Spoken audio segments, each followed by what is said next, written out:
Stellantis announced another round of layoffs at the Toledo production facility. What concerns employees are bringing to the surface.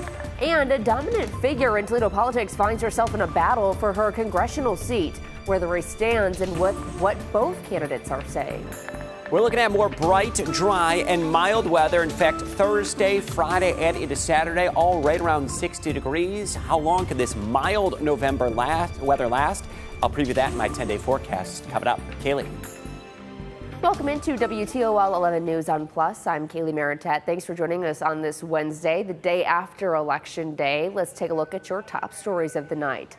Stellantis has announced it will be laying off more than 1,000 employees at the Toledo Jeep assembly plant. Those at the company say this is due to a change from a two-shift pattern to a one-shift on the Gladiator line. The cuts Stellantis announced today are expected to start as early as January 5th. This is not the only round of cuts announced this year. In March, more than 340 temporary workers were laid off. UAW shared that 1,139 employees from the Gladiator JT side of the plant will be losing their jobs indefinitely. Make sure that the unemployment benefits are there, that they're paid in a very timely fashion. We want to make sure that people get the money that they are entitled to, and again, do everything we can to help Stellantis and the workers get back to work. Stellantis cited the layoffs were to reduce high inventory levels by managing production to meet sales. There's this man over here. I don't know what's wrong, but there's blood everywhere. He's completely knocked out cold. What you just heard was the 911 call made to police the moment a man was found apparently assaulted behind a Marco's Pizza in West Toledo. Toledo police body cam footage shows crews arrived to the scene shortly after 1 o'clock on West Sylvania Avenue on Halloween. According to a police report, 71-year-old Thomas Loeffler was found injured and lying on a parking barrier in an empty lot. A Marco's Pizza employee spoke with our crews about what he saw. We see him over here laying face first into the ground. His arm was up on the railing. There was just blood everywhere. There was blood on his shirt. There was blood on the back of his head. The case is still under investigation. Well, Issue 9 is looking to pass after last night's election results. The measure will increase the number of consecutive terms a mayor could serve from the current 2 to the proposed 3.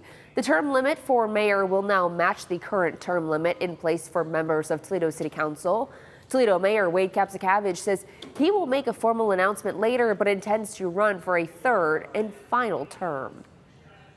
One race hasn't been called that could impact the balance of power in D.C.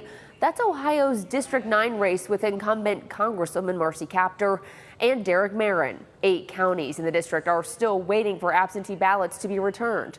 There are more than 8,000 provisional and outstanding absentee ballots that could be counted. According to the Associated Press, Congresswoman Kaptur only has about 1,100 more votes than Merrin right now. At that point, they judge whether it's within 0.5%, which is an automatic recount. Provisionals are only added to the totals at the official canvass. So all of this any recount that may exist would occur after everyone has finalized their official results. Official canvasses must be finished by the 20th of November. Ohio Issue 1, which would have changed the state's political redistricting map system, failed at the ballot box. So what does this mean? It means the power over drawing political districts will remain the same with the state legislature, which consists of a redistricting commission with 7 elected officials, 2 Democrats and 2 Republicans in the Ohio State House, plus the governor, secretary of state, and auditor. Passage of Issue 1 would have created a citizens commission made up of 5 Republicans, 5 Democrats, and 5 independents. Hurricane Raphael grew into a Category 3 storm this afternoon as it swirled past the Cayman Islands on its way towards western Cuba. The National Hurricane Center says it will intensify further before making landfall. Cuba has been struggling with blackouts while recovering from another hurricane just 2 weeks ago. We're going to check in with Chief Meteorologist Chris Vickers as he tracks the movements of this storm. Chris? Yeah, we're fortunate this one not going to have any major direct impacts on the United States. It did make landfall in Cuba earlier this afternoon, right around 4:15 p.m. Latest report now, Category 2 storm as it emerges. Now north of Cuba, very quick shoot right across just west of Havana, gust to 140 miles per hour. And this will maintain a Category 2 strength as it makes its way into the Gulf of Mexico. And you may be thinking, all right, that's going to spell trouble some of our Gulf Coast states. Not necessarily, because some unusual steering currents on this one. We'll take this Category 2 storm in a westward motion, going to keep it just north of the Yucatan Peninsula. And really, it's going to shoot it right into the Gulf of Mexico, where conditions aren't going to be as favorable for it to sustain itself. And it will be torn apart by some wind shear and eventually some cooler waters in the Gulf of Mexico. But one way to look at this, here it is, the winds associated with this. Hurricane Raphael winds are going to be massive across the Gulf of Mexico, but very little to no major impact across any of our Gulf Coast states, as this remains perfectly right in the center of the Gulf of Mexico. Very impressive to look at about the winds, and we're very fortunate, no major impacts at this time expected. Kaylee, back over to you. All right, thanks, Chris. Vice President Kamala Harris addressed the nation today from Howard University, her alma mater. This comes as polls show Donald Trump as the president-elect. Harris spoke in front of a crowd of supporters, including former House Speaker Nancy Pelosi. CBS News says Harris called President-elect Trump today to congratulate him and discuss the importance of a peaceful transfer of power in being a president for all Americans. A fundamental principle of American democracy is that when we lose an election, we accept the results. That principle, as much as any other, distinguishes democracy from monarchy or tyranny. And anyone who seeks the public trust must honor it. The Vice President expressed gratitude to her family, President Joe Biden, and the First Lady, as well as her running mate, Governor Tim Walz, and her campaign staff. We overcame obstacles that nobody thought possible, and it is now clear that we've achieved the most incredible political thing. Look what happened. Is this crazy? President-elect Donald Trump addressed the nation last night alongside Vice President-elect J.D. Vance. CBS News says Trump surpassed the 270 electoral votes needed to secure the presidency. The Trump campaign officials tell CBS News they will start holding transition meetings immediately in Florida, so they are ready to take office on January 20th. With U.S. Senator J.D. Vance now set to be the next vice president of the United States, the Buckeye state will soon have an open Senate seat. Governor Mike DeWine will appoint the next person to fill his spot. WTOL 11 reached out to the governor's office for more details. We were told that the governor wasn't ready to seriously consider anyone until after the election. And now that the results are in Trump and Vance's favor, he will start looking for a replacement. The University of Toledo's political science professor Sam Nelson says that the process has likely already started. Oh, I think we'll start seeing some signals in the next few days. It's just a question of what will leak and when. I'm sure the governor is probably already going to start having conversations with people today and this week. While the governor has not stated who he's looking to fill the Republican seat, Nelson predicts it could be someone who previously ran for Senate in Ohio. Online searches for moving to Canada are spiking in the wake of the presidential election. Our National Verify team looks into claims whether you can buy a Canadian citizenship. In the wake of the election results, search trends indicate that many people are seeking information about moving out of the country, specifically north of the border, with some even wondering if they can actually purchase Canadian citizenship. So let's verify if they can do that using these sources. Henley & Partners, a global consulting company, says there are countries where foreign residents can purchase citizenship, including Antigua and Barbuda and Turkey. But Canada isn't one of them. Soberoffs, a Canadian law firm, says it is a common misconception that you can buy Canadian citizenship. To become a Canadian citizen, the Government of Canada says you must meet the following requirements, some of which include being a permanent resident, living in Canada for 3 out of the last 5 years, and passing a citizenship test. Monetary payment isn't on the list. So we can verify, no, You cannot buy Canadian citizenship. There are, however, other ways to immigrate to Canada beyond applying for citizenship. For example, the country does offer multiple temporary or permanent residence programs, including for skilled workers and entrepreneurs. With your Verify, I'm Ariande Till.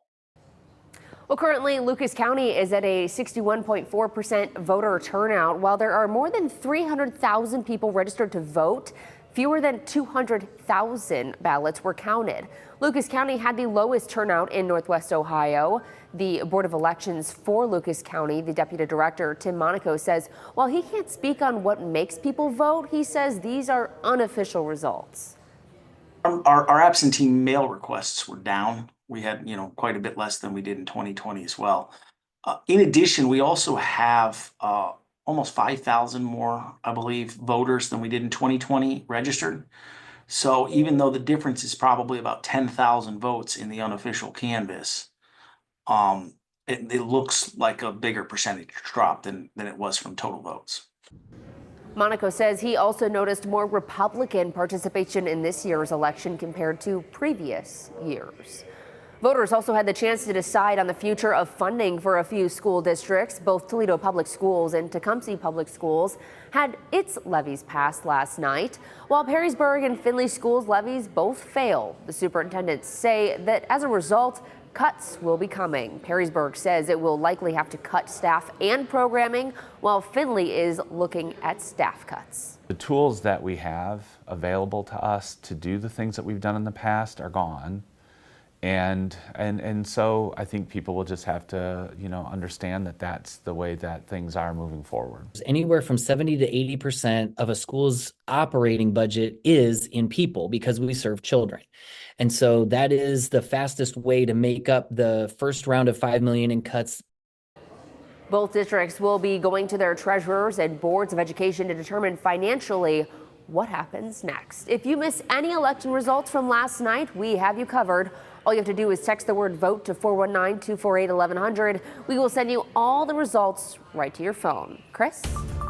Let's break down the next couple of days. Really going to have some spectacular weather that's going to be out there for Thursday, for Friday, for Saturday. And you may be thinking to yourself, when's the real November weather going to show up that's typically cooler, cloudy, and wet? Anything but that in our extended outlook here. Right around 60 degrees Thursday, mild, decent amount of sunshine, close to 60 again on Friday. Should we have brighter skies Friday as we are now well past the peak of our fall color season. Maybe that chore of raking leaves going to be ahead. More sunshine and mild on Saturday with increasing clouds late in the day, right around 60 degrees. Broken record type of forecast. Had really gorgeous weather. Speaking of records, on Election Day, that record high, 76 degrees, at least a tie of it, which was just set back in 2022, and today still a warm feeling day. Highs that did reach into the upper 60s to near 70 degrees. Now, widen the picture out, we have a secondary cold front that's going to make its way into the area tonight. It's going to increase the cloud cover, especially off to the north and to the west, and we will have dry conditions as that front rolls through. I'm not anticipating any rain. But speaking of active weather, where we're seeing that active weather is out toward the front range of the Rockies, state of Colorado, down into New Mexico. They're under winter storm warnings as snow is actively falling right now across parts of the front range. Back here at home, we don't have any rain or snow anywhere in sight. Temperatures tonight will drop back into the 40s. We're going to have dry conditions, decent amount of sunshine. As we go through Thursday, let me take you from Thursday morning into the afternoon. Highs going to go through the upper 50s to near 60 degrees. And we'll have dry conditions, more sunshine. Should be a brighter, brilliant looking day on Friday with great looking conditions Friday afternoon and into Friday evening. There's no threat of any rain to spoil any outdoor plans the next couple of days. So here's how things are going to trend. First thing tomorrow morning, temperatures right on the mid 40s. We're going to see highs into the afternoon right around 60 degrees with mostly sunny skies. Weekend outlook, we'll break the details down, close to 60 on Saturday.